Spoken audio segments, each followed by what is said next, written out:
Welcome to this week's edition of AgostoAllElite podcast. This week we have some wrestling news, some great show. It's going to be stupendous this week. We also have Monday's Revolution review, and I promise I'll get to that. So let's get to the show. It's something what you are, and it's how it is. Okay. Let's start with Dynamite recap. Let's get to that. And after the recast, we'll probably talk about the news furtherly. So let's start with the recap. Alright, let's start with Dynamite. The Wednesday's match card for Dynamite. We got the Face of the Revolution ladder match. Konosuke Takahashi versus Ortiz versus Commander versus Eddie Kingston versus AR Fox versus Andrade versus Sammy Guevara versus Powerhouse Sam Joe on commentary. So we got the tag team Casino Battle Royale, the Aussie Open, Jericho PJ Side, JAS, Best Friends, The Kingdom, Dark Order, Le Factional, Ingobernables, Butcher and the Blade, Lucha Bros, Top Flight, and Blackpool Combat Club. So let's start the show. Pierre Avalon versus Chris Jericho, the All-Atlantic Championship, Cassidy versus Big Bill. They should really change the Big Bill name, honestly, in my opinion. FTW Champion, Hook versus Matt Hardy, Rio versus Tony Storm, Brian Danielson versus NJF promos, some promos with NJF and NJF promos, more. So let's get to the Dynamite recap, let's get to that. Let's start with Cassidy versus Big Bill. Cassidy faced the biggest challenge of his reign as champion, Big Bill. So, despite a chokeslam and drone through the tiny cube table, Preston Stoke half at ringside. The Fresher Squeeze retained his title with 3 consecutive arm punches. One of them came from the top rope. And honestly, the match was fun. It set the tone for the night, gave Cassidy another big victory in a string of them. He's been a great choice to carry the All-Atlantic Championship. It's not been prioritized at all, but it's been the center of some above-average bouts. So, Cassidy has been extraordinary during his run, and more credit for the quality of the work. At late, despite the censure as a comedy act, a bloody Jon Moxley cut promo on Hangman Page before the Texas Death Match this Sunday. So now the House of Black attacked the Elite during their entrance, sending a clear message to the AEW Trios champions ahead of the Revolution. The Face of the Revolution ladder match. Wild Chaos spots were named the game. The Face of Revolution ladder match featuring Hobbs, Cheese, Kingston, Konosuke, Takahashi, Andrade, Guevara, AR Fox, Commander. We saw all aspiring athleticism, creativity that defined the contest, with high flying of Commander really standing out from the pack. So the president of Jericho Appreciation Society, Daniel Garcia, issued Guevara scored a team win, but it was Hobbs who earned the victory in the future shot at the TNT Championship after sending Takahashi crashing out the ladder. The match was spot fest that featured some of the great storytelling former Garcia and Guevara working to eliminate Andrade. It really thrived on big moments. Hobbs winning was a welcome creative decision because the guys creates money and really should have been prominently featured before now. It remains to be seen if victory allows him to build momentum toward the championship, but it was one of the more defining victories of his career. Afterward, Wardlow appeared looking to Texas Samoa Joe, unscathed. He powerbombed onto a security guard onto a group of them, so the Hobbs watched. So we go to Pierre Avalon and Jericho, which indicated challenge to Jack Perry. Jericho wiped Avalon out with a juice effect a week ago, costing Communic an opportunity to set Vicky Strike up a challenge for a match of Revolution. The Wednesday night veteran found out the hard way what happened when he divided a hungry competitor. That Avalon took the fight for him to the outset. Jericho wintered back early storm though and earned the win with a code breaker. After the match, he threatened to beat the Avalon further. Starks made the save with a trap though as Jericho Appreciation Society jumped Starks and left him lane, sending one last message ahead of Revolution. The Starks Jericho probably feel far colder. Should get involved. They even have one babyface and being healed twice, one in single action and one in tag team battle. Wherever the case, it feels like contest that's nowhere near high. Should be up to Starks. Jericho rectified through effort of storytelling.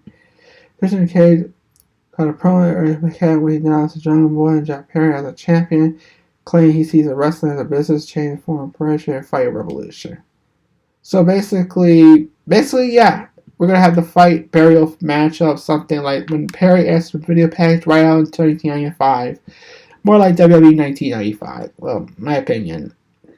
Alright, we got the FW champion, Hook versus Hardy. So Hook faced one of the craftiest challengers of the day, Farhan Hardy. The veteran got a longer match on the rookie and put him on the defense than more the other opponent. Could not do the unforgivable by beating him. Instead, Hook countered Hardy Arsenal with a red drum for the quick submission victory. This was perfect acceptable wrestling, something Hook needed involved in. Longer matches against grizzled veterans of wealth experience such as Hardy for the center of a young star to expand his game. Here, the 20-year-old asked himself more than he typically does. He worked. His sudden win really helped how devastating the Red Rum was a submission. The feud with Firm is a bit too mid-card like, but worked with veteran competitors who could help Hook evolve is a great call. So, AEW Women's Champion Jay Hader, Britt Baker had a message for Saraya and Tony Storm had a revolution. Heyman Page cut a passionate promo and had the Texas Death Match against Moxley. It was a passionate promo.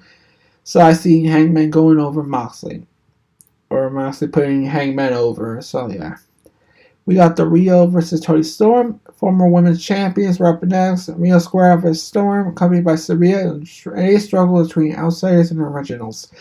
We got down the stretch. Storm controlled the contest period of things in hand. A late distraction by Britt Baker, AEW Women's Champion Jay Hader allowed the competitor to score the available victory out of nowhere. After the match, Ruby Soho made her presence felt ahead of his three-way dance, paying her. Saraya gets each other on the top right of the division. Abroad.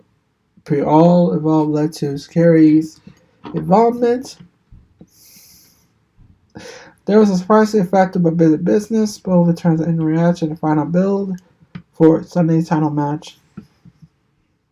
Son Riho has some solid ring concentration. There's the Wild Storm at Soho. Metal two were in hands and bring attention division. So Soho versus Hardy, or Hader versus Saraya should be a boatload of fun. Continue upward trend of recent women's wrestling stories on AEW. So yeah.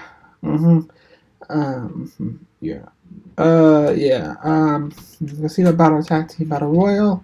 Your entry, the Recorder, Backdoor Comic Club, Castle of Yuta, The Fascinado, Mambles, Sabres, whatever they are, Lucha Bros, Aussie Open, Peace Society, Top Flight, The Kingdom, The Best Friends, and The Butcher and the Blade. The show. Now the best friend and brother were not clear to compete in the match. The 14-year World Tag Team Championship Revolution tournament at Casino Battle Royale on Wednesday. Cassidy had stepped in late for the injured best friend's teammates, Chuck Taylor. Despite being he took a hand of big bell of his show. Cassidy would stand the late onslaught by Butcher and the Blade just long enough for artistic. The hands stuck the heel to secure the win. Jet Jarrett, Jay Lethal crashed their ticket to the match last week tag before they clean hit the ring on the guns. They brawled. Still called too tall to close the segment. This was not particularly a great battle royale. AEW has always managed to sell these matches, but this was disappointing. Honestly, for only half-hearted stories for weed route leads to a clunky yet predictable finish. So Cassidy did have things to make given sense of history of Jarrett late though, but the match at Revolution feels somewhat unlike the tag team match. Title match almost unthinkable, the same one stand the greatest tag team in the history, the Mega and Hangman versus the Bucks. 20. Instead of that, we'd be privy to a mismatch of characters and ongoing storylines, which will actually dedicate to strengthening the titles themselves. So yeah, Cassidy and Yuta attacked Dark Order during the entrance. The trend towards heeldom while playing ancillary effects of Moxley Hangman rivalry. So Rouge attacked the pull up Phoenix Master in the Herschel break. Yeah. So that was moments. We got Tony and East Woods, the Bird, the Bar Sterling during the match. Attacked the Lucha Bros. Lead to elimination by the mat by LFI. Parker tried to hide out of the ring skirt, but Diaz rolled into the square circle. Then worked with Cass instead of packing. Parker and whatever his name is. Parker Pado. The Recorder attracted Casanova Yuta leads elimination. Diaz and Majid put the final hype on the Revolution main event. So basically, yeah. It's like Diaz and Phil Majid on the mic in closing moments on Wednesday's show, blasting him for his breakup with his fiancée, threatening to kick his head if he's not prepared to go 1 hour with him at Revolution. For once, MJF said nothing, said he stood in belief in the venom spewed by number one contender, Ryan of all he had fought, get through his opportunity, including poverty, injury, and authority. The look on the champ's face showed when off the edge, the guy who knew he had awakened a monster dancing, find a way to counter him. He hopes to retain his title. This was great stuff at Danielson again, reminded fans, and while he's he's a great promo. He held nothing back. His words cut MJF. The match Sunday night should be a match of the year candidate. Everybody goes to plan. The only negative was the Russian nature of the program. WCW overbooked the show, giving Danielson and MJF a little time to put the finishing touches on the feud. Still, Danielson said MJF is such a promo from the last, and the result was acceptable at starship point, which is needed. Alright, let's go to the Ring of Honor recap. Alright, let's go to ROH recap. Yeah, I'm doing ROH now. Note, I'm going to cut off Raw and SmackDown from my podcast. I realize Ring of Honor has come to replace us. I'll do 3 shows of recap, so let's solve the problem. I'll still do pay-per-view reviews. It's simple as that, but no Raw and SmackDown. Bye WWE. Only for pay-per-views. You already know, so let's just go to it. Slit J versus Mark Briscoe. Let's start with that. Okay. The late Jay Briscoe was the first match of the original ROH show. It seemed appropriate that Mark Briscoe was the first match of the relaunch show. The first opponent from the night was Jay, who wore his fancy gold vice occasion. Mark Sterling and Ari Devine ran side with Jay, while Mark had up a hand early on. Slim was able to make one competitive match and one slight beatdown. However, definitely favored Mark when it came down who was the most offense. The Tazzy specialist, who clearly had a lot of fun, especially when he chopping the skin off of Slim's chest. This was a fun opening contest. It was a show stealer, but it was a sprint between 2 men who have been important in the history of Ring of Honor, so I felt like it been the best choice to put in an opening spot. Mark hit the straight drill and scored a win. Really points to the sky. His brother will be proud. So next up is the Infantry versus the Kingdom. Sean Dean and Charlie Bravo battled Tavian Bennett in the second match of the night. As usual, Maria Kanellis was there for the Kingdom. Both teams are not dressed like their partners, but they usually play a double team offense to show off the chemistry and develop duos.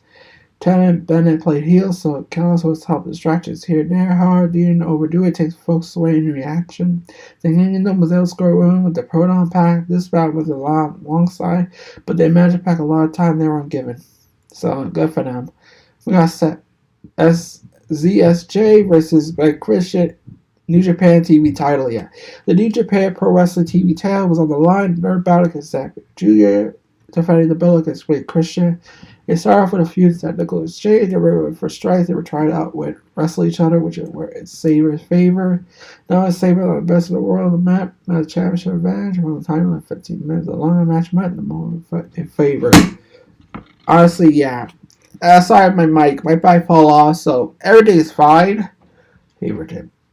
Well, Christian got a lot of offense in the champion run. Sorry, it's all money. There was no way this was going to end with Saber losing the belt. After a fast page match, everything. Saber Swiss mission win retain his title. Okay. I'm not going. So Raju versus Christopher Daniels. So Sterling Navari showing him right. She against the match against Josh Woods. He ripped the contract and walked away. Up next was Urge Wednesday. Then Chris Daniels take on former Raju. They obeyed the code of order. Raju seemed hesitant. Raju had young speed on his side, so he took control. Raju the veteran expand helping her see. A great match with Selma. Felt like big moves. And so Daniel hit the BME for the win. So yeah, it was a good matchup. So yeah, it's something. Let's go to Kanoshi Taki versus Josh Woods. Shit. Alright, despite starting efforts to avoid the match, Woods was told to take out Takashi in the 5th match of the night. He locked that battle for control around the ring until the ref made a clean break. They rolled around trying to establish a body control, but neither man could get the clear advantage for more than a second. Woods began to control the pace after a gut-wrench suplex, so he slowed the pace down a bit so he could get medical as possible. Everything looked great, but the real strength performance helped both men stole for each other. When one would hit big move, the other did above for each count. So Takashi was able to get the pin when Book was during a suplex. They shook hands, showed each other respect, and it was all done. So yeah, this was a great matchup for ROH. We got the Embassy versus Joe Keys at LSG. Embassy got the full entrance, but Joe Keys flawless. GJ Dine was pretty off. Win this match before we begin. Look, the ROH tag champs. She started for the team. Now I got the match going. A slight harmony for Embassy and one match. Competitive, but it served its purpose, and you already know. It was pretty much a squash match, so what it is what it is. Metalik versus Ari Daivari. Two former WWE Cruiserweight champions were in an action this week. When Daivari took on Metalik, Ari had to review for Metalik for the match, but he didn't get an entrance. Metalik has a good fence early on. MJ certainly helped Daivari pose some distractions that allowed him to take control. Daivari put a lot of classic heel moves like pulling rough attention so he could take cheap shots to choke his opponents against the ropes. They ended up getting more time expected, but they paced themselves so they didn't stretch for time. They some help for his friend. Daivari was able to hit his finisher score to win. Mentally had him pinned, but Paul turned to distracted, so that was the match. Yeah, good for AEW. So yeah, it's what it is for AEW. It's what it is. The match, what it is what it is. So yeah, the Renegades now versus Madison Rain Sky Blue. The four NWA Tag Team Champions were in action. Robin, Charlie Renegade, Battle Sky Blue, Madison Rain. So let's go. We started as teams, a fast-paced exchange takedown counters. We saw several near falls where women eating time to make a tag. You can tell all four women pointed their efforts in the match to end for an encounter. Gave both teams ample opportunity to stand out. The match may have a couple of slight awkward moments, but they were overshadowed everything about this, and it worked. So yeah. So Blue spent the majority of the time in the ring, so Rain was fresh. We got a hot tag after a series of hits. Booze hit Skyfall for the win. So yeah, this was a great matchup and stuff. So yeah, it is what it is. It's up there how you help them. Like yeah. So yeah. Alright, we got Lady Frost versus Will Nightingale. After a quick segment with Yuta to Thatcher, we got Nightingale versus Lady Frost.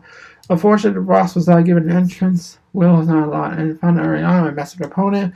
Frost seemed a bit perplexed at dancing and laughing, but star hard birth from fighting to fight. Just like Nightingale, just because Nightingale likes to have a good time doesn't mean she was going to take it easily. The power dominated Frost most of the match. The match and the Wills set out power go to the pin. This is great. Both women look great. There's a couple of awkward spots, but it's still a match down with more minutes. This could have been a banger.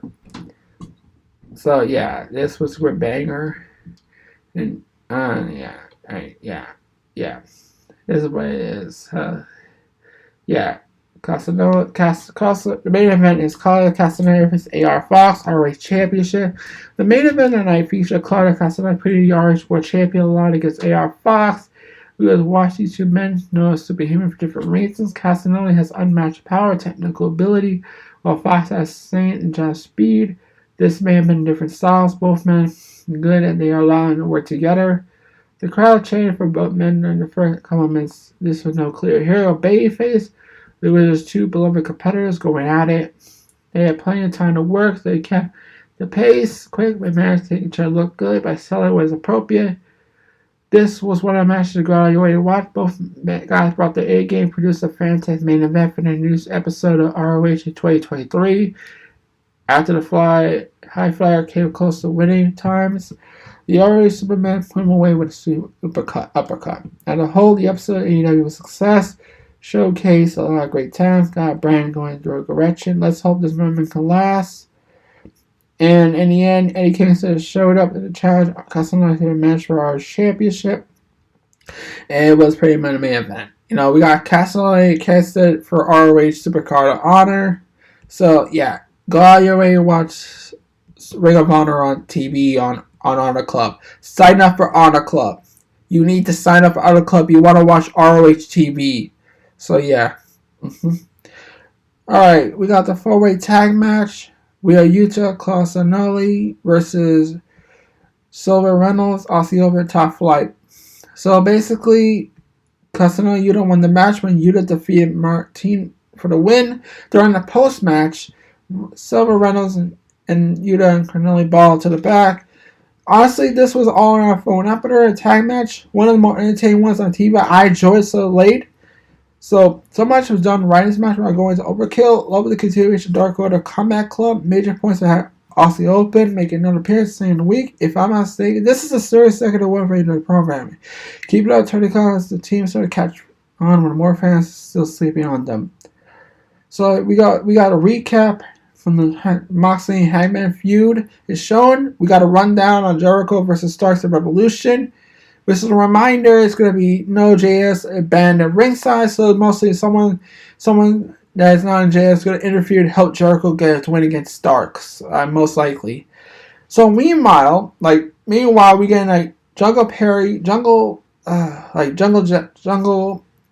Man Jam Perry or whatever he is showing promise there. We constantly for everything Christian Cage done to him. JB knows Jericho Cage is a fan as far as being Luke Perry has promised to bury Christian so they can get better acquainted.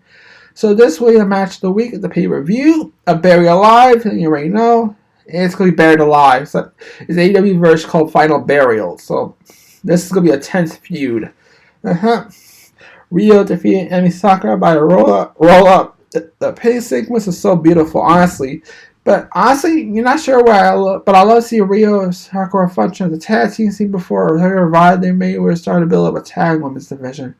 Lord knows I love and definitely we're also pull it off. Seeing Torn Crown and crew has been taking the foot off of the pedestal late. I will see some race damage in a couple of months before I was introducing some maybe of his tag titles. So feel free to scream me on this when one conversation debate. No complaints about this match. My knowledge on these girls, not too long match of this last talent department. Oh yeah. We got a recap of Soria. We saw JB feud to show women promises to deliver victory and Revolution. So yeah. We got about Powerhouse House versus Headlight Blink. It was over.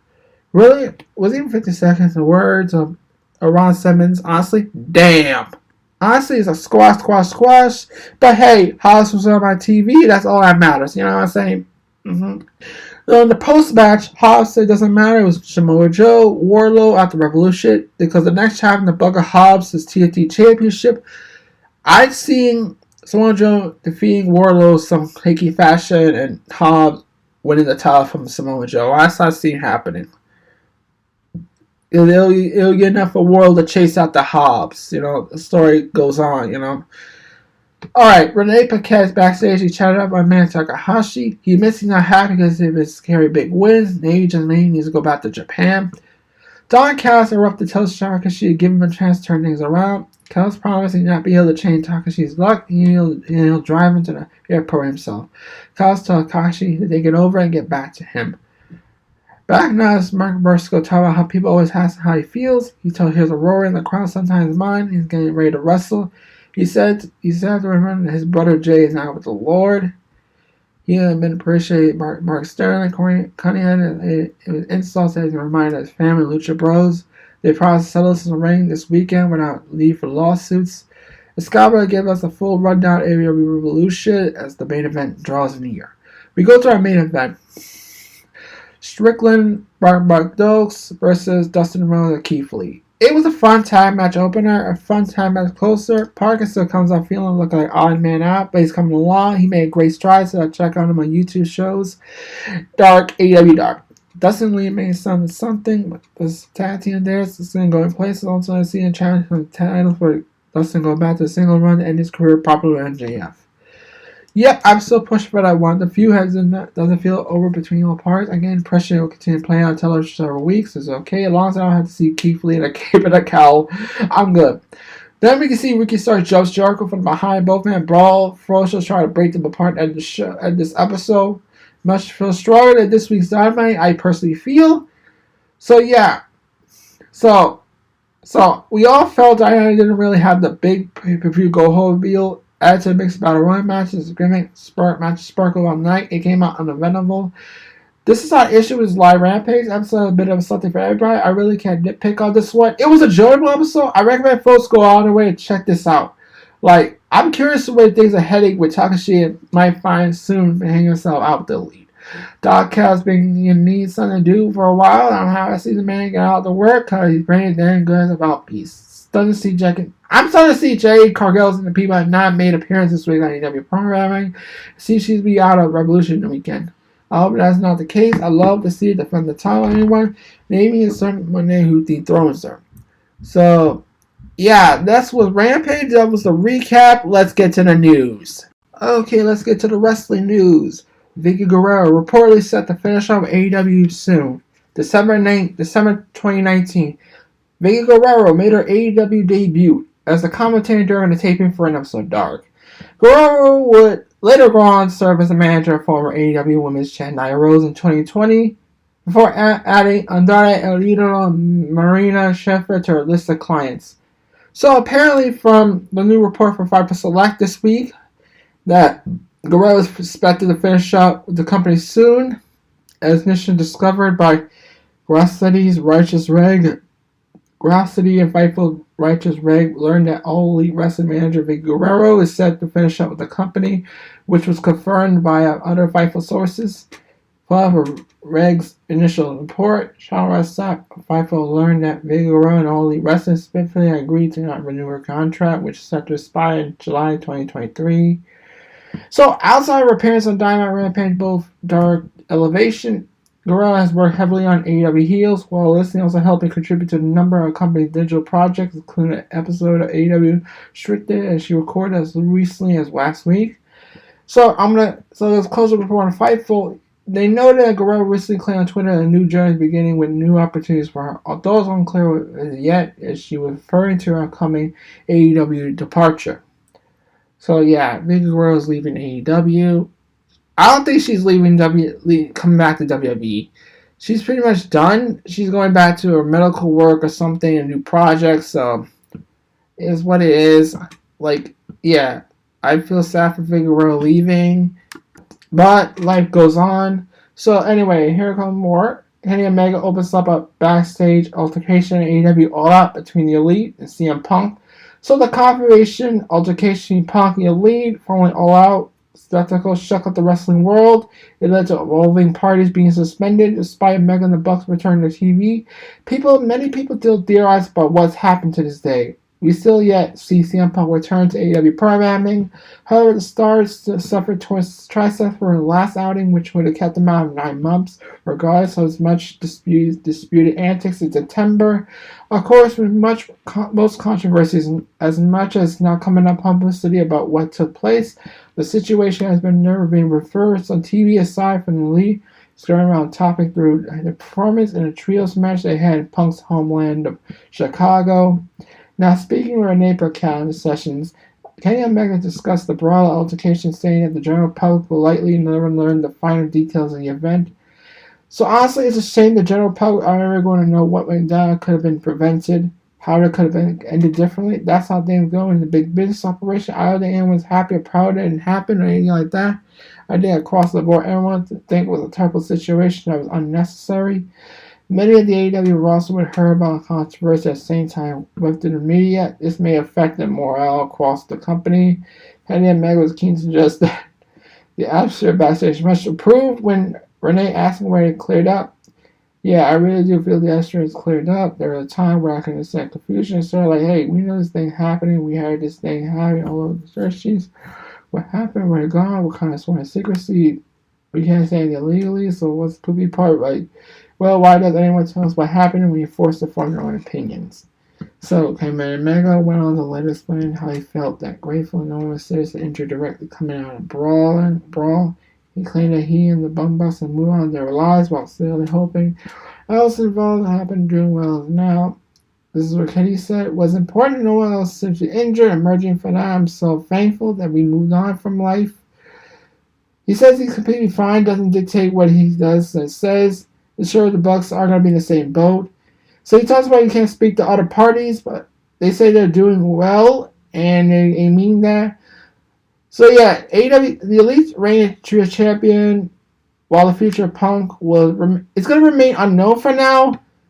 But we know this Sunday, Omega and the Bucks are going to defend the gold against House of Black this Sunday, which is tomorrow on this podcast. I will have a chance to review, and I promise I'll review Revolution. on Monday if I get the chance. So stay tuned for the bonus one. It's gonna be on. Like, if you ever want to hear my uninterrupted podcast, basically, if you want to hear my podcast uninterrupted, like, it's assigned to my subscription service. Basically, it's a little expensive, but you don't have to worry about uninterrupted video podcasts during my podcast. You don't have to worry about being interrupted during my podcast hearing when you subscribe to my podcast subscription network. Basically, like that. I'm saying right now. All right. Let's talk about Mark Henry further. Apparently, so Mark Henry stated is about the Punk thing that he bring Punk back. He was in charge of AEW. So we already know what happened when Punk Seal got into back altercation. You already know the MVPs, the Elite, beat the Punk. The Elite is suspended from the company. It's relinquishing the championships. So the Elite did return, recapture the World Trios Champion. Punk's future is going to remain in the air, yeah. So will he bring back to the fold? I don't know. So apparently this week's episode of Busted Road Radio. So AEW commentator coach Scout Mark Henry shared thoughts on CM Punk's status while he wrestling, revealing his decision to make. He bring Punk back to the company. If he was in charge, I would bring him back. I would bring him back, saying the wrestling world not apology. He states the facts. Grown men with disagreeing things we said probably should have been said. I regret airing my dirty laundry from the world. It won't happen again. Does he say we agree on everything? No. Can we work together as this? Have a business relationship? Yes, they could. He said Mark said he would not let his personal feelings, my personal grips, concerns interfere with business again, because honestly, ultimately, the important thing is business. And I am business. Business is good. AEW is better with me around. So yeah, the WWE Hall of Famer was asked whether he believed AEW locker room was better off with CM Punk around. Prior stated while with Punk is likely to be viewed as outside, just like he's ultimately him being there with beneficial to the company as a business. I did AEW pro AEW. CM Punk was an outsider, just like I am. I'm not original AEW. When you hits the fan, you're going with the people you locked arms in the beginning. That's the way it is. Talking about the core is whatever in AEW at the beginning. All the people worked their way. You look at our quarter, a fast AEW in the office. They were a tight-knit group. Great to be brought in. Ultimately, we are the second cousins. I feel like CM Punk would come in, kind of coincident that, I'm going to play my lane. That's what Mark Henry said. But he's here. Mark also further, he's here to make business. He's making AEW better. I think I do that. My personal thoughts and complaints I keep to myself. Mark Nelson noted they were suspended because of a media scrum. They're brought back already apologized to the locker room. So, however, it's unclear where Punk is still taking these measures yet. When asked about why Punk should be brought back AEW, Henry also pointed to his coming acquisition over the years being good for business. However, he also heightened that certain figures with AEW may disagree in this case and choose side with those that were from the start. So when they were going through NXT AEW wars, there were people at the foundation and company. I see them sliding with the top guys in there. They looked at those other guys, everyone else came in integration to help our business go forward. Like you said, Jay Cargill, Will Hart, FTR, so people were like, man, I was really sure what Punk did. I think he's good for the business. He helped me, he mentored me, it's good for business. As you said, there are people who were raised in a regiment way that we were raised. So we're going to have our clicky, our mentally, rather than listen, why does Tony want? What's good for business? What's going to make dollars? What's going to put asses in seats? That's the ultimate thing. Regardless of Punk's suspension, the former AEW World Champion out of action with injuries attained during the title match with Mox after a lot of pay-per-view. Recent reports indicated Punk should be welcomed back to the company. He should be able to return to the ring within 2 months. Thus, it appears that Domi won't have too much longer to see the company deals with him. Yeah, basically, Mark Henry's opinion on Punk might not matter, but he has some points. Punk should come back. He should apologize to the locker room, and we'll leave it at that. If he does that, then we're good. We're doing business, All right, let's go. Brock Lesnar talking about reporting next thing facing this year's WrestleMania. So basically, there were rumors Lesnar of different posts for WrestleMania 39, Hollywood, past months. You know what I'm saying? Like many fans, I honestly were see a Gunther match, stand down, run match, or is here. It said it could have been rumored that it could have been Lesnar's match after the reports of being stayed eternally started to merge. So, however, according to Ever Select, the match was never considered any standard period of time. So we don't know what happened. So Bobby Lashley soon to be made Brock Lesnar's wrestling opponent. According to Fox Select Report, it was the carrots, but I don't know why it fell apart. It ultimately led to Bobby Lashley versus Bray Wyatt matchup. So Bray Wyatt was also named report as being pitched to Brock Lesnar, but sources familiar with the sixth generation claim that Brock Lesnar himself nicked the idea. They were given suspicion why. It was announced that past Monday that Brock Lesnar vs. Omos official. The much confusion of many as I was saying to get it so randomly. The reports say that Brock Lesnar approved of the matchup. Like, this lets Omos as the current plan for WrestleMania. No one's hinted to us that it was also a backup after an uncredited plan, but we reiterated it. I would never confirm to pitch the match. It was confirmed that Brock Lesnar personally approved the Omos match. Who backup remains a mystery, as right now the plan of Brock WrestleMania virtually a match versus Omos. So yeah, Brock Lesnar versus Omos is happening regardless. Brock Lesnar is Brock Lesnar. Yeah, baby, Brock Lesnar beating Brock Lesnar, you know? Yeah. Britt Baker holds the praise that we see Mercedes Moné in AEW someday. Britt Baker has been a proud part of AEW's women's division for years, for the circle of the women's world champion scene, a title she held for 280 days long ago. Though she was teased that she would team with Jane Hayter, the Serena, and mystery partner, May correctly took this at Britt. AEW's whole advertising, whole advertising debut of Mercedes Moné. Right. The Texas even used the word boss in a backstage promo just a few weeks before a tag match, furthering the theory that the target star former known as Sasha Banks would be all elite. Also, this didn't transpire, and the CEO took her skills to Japan as she signed with New Japan, where he captured the IWGP Women's Champion. While talking to the New York Post, Baker remained optimistic on Mercedes' future, stating that she still hopes for the star, but AEW's some capacity. It's weird now that she's out in the wild. She's not completely accessible on the way. Either very elusive matchup, but I think the world is ready to see Mercedes Moné let out of the cage. But sure you go now. I hope pray something some capacity AEW too. I'll be very, very up for that. So yeah. Very up for that. So as I was writing, it appears that Mercedes next time will be against Stardom's her high speed champion AZM. No date with showdown yet to be confirmed. You got me aiming to update you on the bigger boat. Mercedes Moné and Brett Baker as well aware. WGP Women's Champion will appear in AEW as more and more. So we go to the final news for the week of podcasts. Matt Hardy provides update on Hardy. Jeff Hardy say AEW return have been talked about. Jeff Hardy arrested on June 13, 2022 for driving without a license. Been 3 times over the DI limit. The star has been sent to rehab, and the Western Lords collected behind Hardy is looking to full recovery for his long-standing substance abuse issues in the future. Don't remain the fans are optimistic about Hardy's return to the wrestling ring. Jeff's brother, Matt, has spoken on Extreme Life and Matt Hardy podcast is trying to discuss his current man and Ming mustache, saying that he started working really hard to correct his behavior. Alright, so it's from Matt.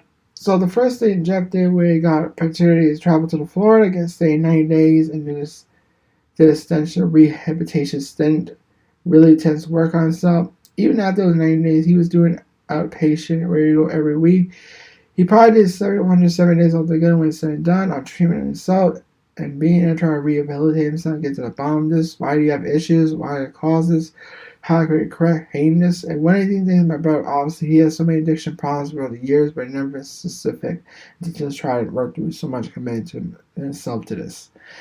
Matt revealed that Jeff went to rehab for 30 days in April 2021 while he was still at WWE. In fact, negotiation about the 2021 rehab frightened Jeff, and there was a talk of going to prison to complete rehabilitation. The reason I said we different this time, we went into different mentalities. They've never been this scared before. There was a lot of talk waiting on to go to prison for months and do this. They didn't have to work a deal when it was 30 days. One of the biggest things you ever see with Jeff Hardy going forward, he wants to share his story, help their people out. He's been very adamant already. He's been so motivated. So yeah. Okay, alcohol appeared to be worse addiction to deal with for Hardy. While Matt said you go wild without it, but just need a little bit to go past his limits. Stacey says the last time alcohol was harder than else to him to kick. There was a time when he first came to AEW when you go weeks without doing anything, but once you get that little will start. It will clearly turn into an avalanche. Yes, sir, he is high personality. I think I understand that more. The fact that he has so much on the line, legitimacy, he could have cost him a large chunk of his life. He tried to do the work, the treatment. He has legal people trying to help him out as much as he could. At the end of the day, you're not someone who's done violent bad things, come from a terrible place. He's someone who had an addiction problem. I hate it. There's no way to justify someone being intoxicated, getting behind the wheel, driving. It can't be justified. In this day and age, they're deciding to see a different version of him, not trying to want to play the game. Don't take my word for it. All I'm going forward, we'll see what happens. Could I be wrong? Of course. But this is most drastically different if I see my brother.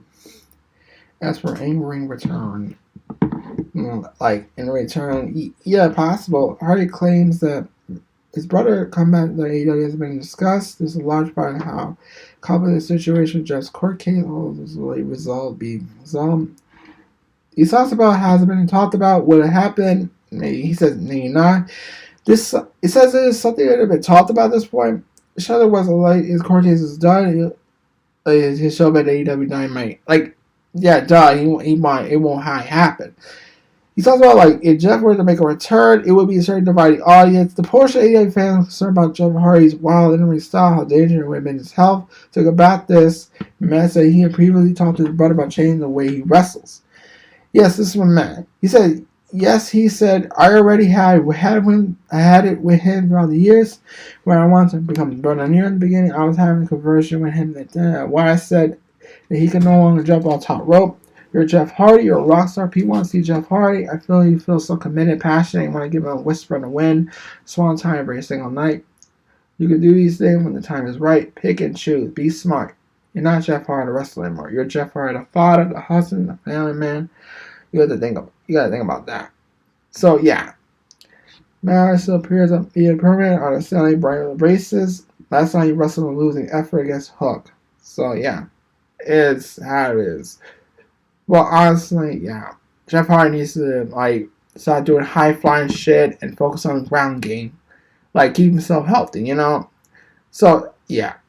Anyway, there's a bonus news for the one last one. It's called Sonya Deville arrested for gun possession in New Jersey. Apparently, Sonya Deville last competed in WWE February 10th episode of SmackDown. Have a recently feud with the current SmackDown Women's Champion, Charlotte Flair, according to news report DNC. Deville, she was arrested for, how should I put this? Arrested, for holding up arms shit, in the car or something. Let me get to my notes. Alright, it was basically, let me get my notes. Alright. According to the news report with TMZ, I got him. DeVille, real name, Daria Bernardo, was recently arrested in New Jersey for gun possession without a quit permit. TMZ said that WWE superstar Sonya Deville was arrested for gun possession in New Jersey last month after authorities said that she had found a firearm in her vehicle, did not have a proper New Jersey permit. Per court documents, the incident took place on February 19th out of the city. The sources telling TMZ that Deville discovered the weapon in a car's glove box. They called the police. Police arrived at the scene and arrested Deville with a court record showing that she had been charged on one account of unlawful weapon possession, handgun without a permit. Sources close to WWE Deville told TMZ that WWE saw required a weapon for personal possession after a 24-year-old man allegedly attempted to kidnap them during a terrifying home break-in back in 2020. An incident led to Deville taking considerable time off for television.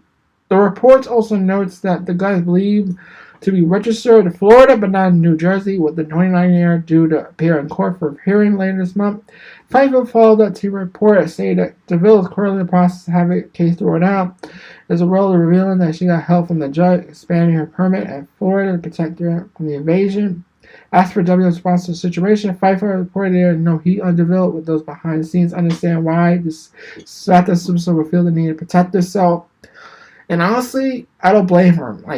There's this creepy stalker there at one point. A stalker hurt her, so it's necessary to have a gun. The rest is stupid, but I do agree you don't need guns. I don't know, gun control, this is a lot harder to think about it. Gun control is a little issue, iffy, and you get politics, you bring that in. Gun control, in my retrospect, is a little iffy at best. You really shoot, somewhere boosh. Imagine if she had like a dildo gun, then it would have been a lot been different. Like for instance, if she had a gun that shoots dildos that has basically target lesbians for pleasure, sex, then it would have been a different situation. She would not be arrested. She would have been safe. Faithfully, WWE are nice people. They didn't do anything bad to her, and that's thank God. So the dildo thing, a little example play. All right, I'm not trying to make fun of the lesbians. All right, let's chill. Anyone think want to go after me? No, I not make fun of people, the LGBTQ community. I don't make fun of the LBGTQ or the community. No, I don't do that. So yeah. Alright, this is the AgostoAllElite podcast for this week. I'll see you Monday for my Revolution review. And I hope you enjoyed the Dynamite, Rampage, the ROH first episode recaps as well. I'll see you next Saturday. But stay tuned for Monday for my Revolution review. Alright, bye.